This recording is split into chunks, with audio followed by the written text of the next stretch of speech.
So powers of SEBI. The first point is relating to the stock exchange and intermediaries. So it can gather any information regarding business transaction from the intermediaries and the stock exchange for inspection purpose.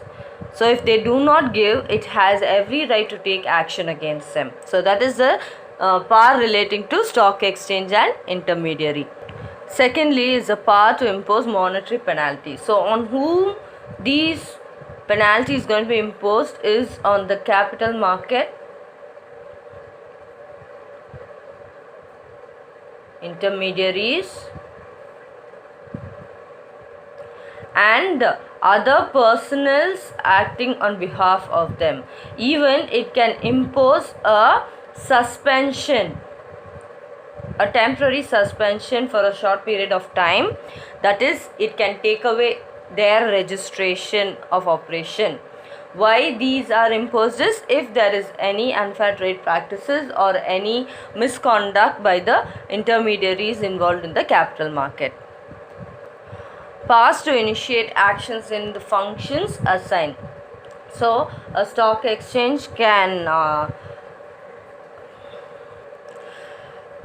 introduce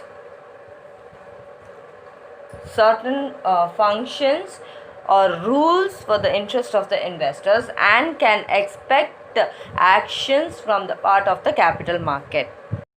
Fourth point is the power to regulate the insider trading. So we have seen in the functions and the objectives. So it has the power to regulate insider trading or can regulate the functions of the merchant bankers in order to avoid the insider trading.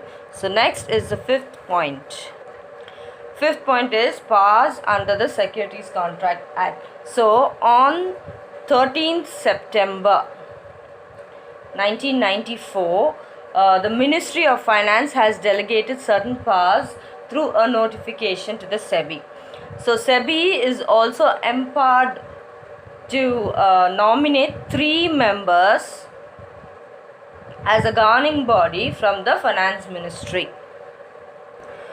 Powers to regulate the business of stock exchange. So the main and prime motive is to regulate the business of stock exchange. So it has the powers to regulate the business of stock exchange, about its intermediaries and the mutual funds involved in the stock exchange. So any unfair trade practices practiced by any of these personnel will be punished or will be taken effect by the SEBI.